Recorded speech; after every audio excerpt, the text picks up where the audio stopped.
So by my gutter here, on our patio, you can see that we have a kind of forget-me-not.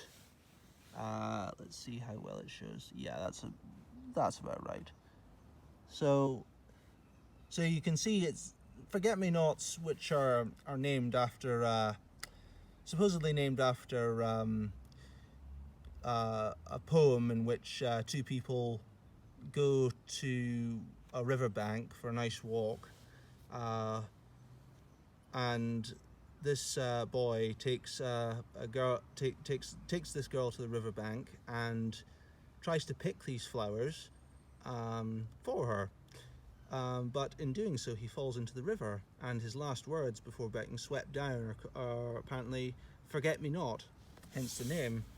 But there's lots of different kinds of forget-me-not. It's possible that this one might be called field forget-me-not. That's better. You can see the nice blue flowers. There's about 5 petals, and then if I turn it over, you can just about see where how the flowers are held. Again, these other tooth-like structures, which are the sepals, and in there, these are much smaller flowers, and they would have their ovaries in there. Not quite so easy to examine these things. They're very, very small, but you know, if you were to remove the petals, what you'd eventually find is you would see the stigma, and it's the level of the stigma that's important in these species. The water forget-me-not, which lives by rivers, it's got quite a long stigma, and it protrudes higher than the level of it protrudes above the calyx, which is like the name for the of the petals and sepals, well, or at least the ring of sepals. My recollection of the fact is not always brilliant, so if any of you do have any points in which you'd like to correct me, please feel free to leave one in the comments below, because as I say, I mean I'm just learning as well, so I'm more like a guide than an absolute teacher. But it's quite a beautiful plant, and I think this is, when I examined similar forget-me-nots in this area before, I ruled that they were field forget-me-nots, because these ones don't seem to live quite so near water as much, and they're quite fond of dry places. Down below, what we have here is called hop trefoil.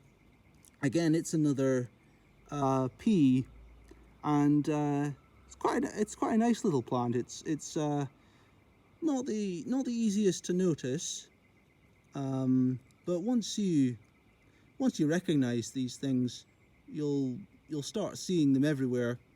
And yeah, I mean, if you have a garden which has paving stones like this, then definitely take a look around. You may well find them in here.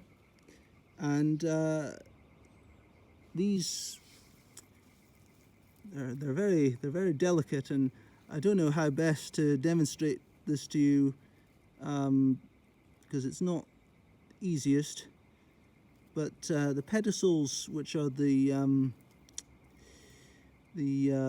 flower stalks,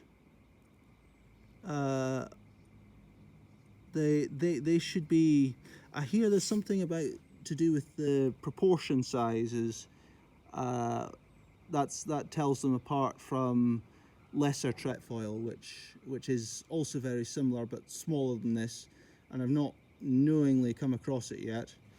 What's that there?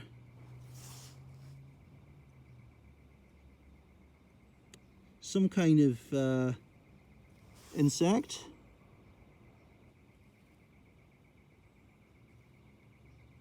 Can't quite tell what that is.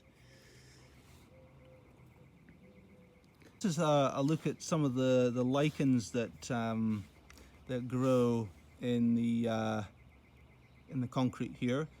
For those of you who don't know, lichens are fungi that have a special relationship with an algae, and they basically live together like a landlord and a tenant. And the algae is like the tenant. It produces the food for itself and the fungus, and the fungus in return gives it shelter.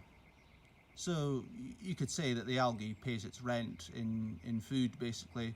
And as you can see, there's quite a lot in there. I mean, I'm relatively new to lichens, so I don't know all of them, but there's quite a lot of different kinds. They're often in places which you wouldn't notice them immediately. We have about something like 2,000 species in the UK, and I hear that one of the best places to see them, you can see like, I hear you can see about between 400 or 500, maybe 600 species of lichens in cemeteries. I mean, obviously it might not be the best time to check that out now, but you know, if you have any similar habitats like this in your garden, it's definitely worth having a look at, and they look pretty neat under a hand lens too. I'm just going to see what it looks like underneath the hand lens, see if the camera will actually pick it up as well as I hope anyway.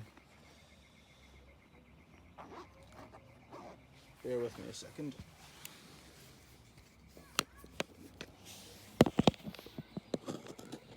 So there you go.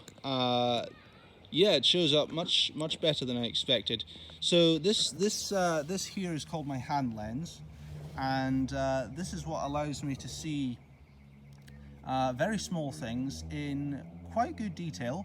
So you can get one of these on Amazon, and they only cost about 15 to 20 pounds, maybe even less than that. I can't remember how much I paid for this.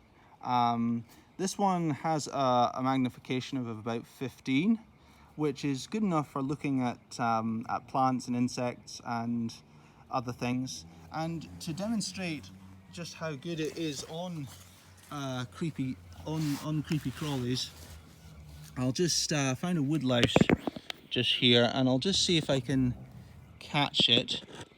There you go.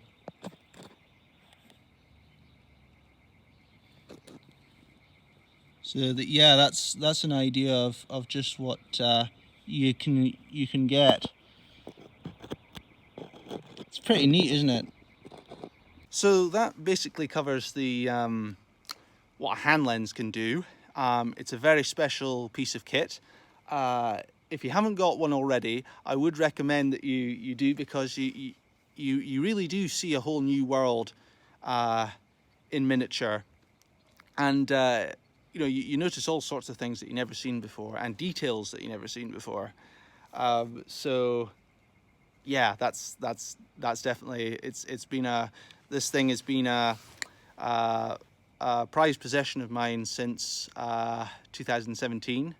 I used it to look at spiders and plants and various other things. So if you're interested in that kind of thing, I would definitely recommend getting one.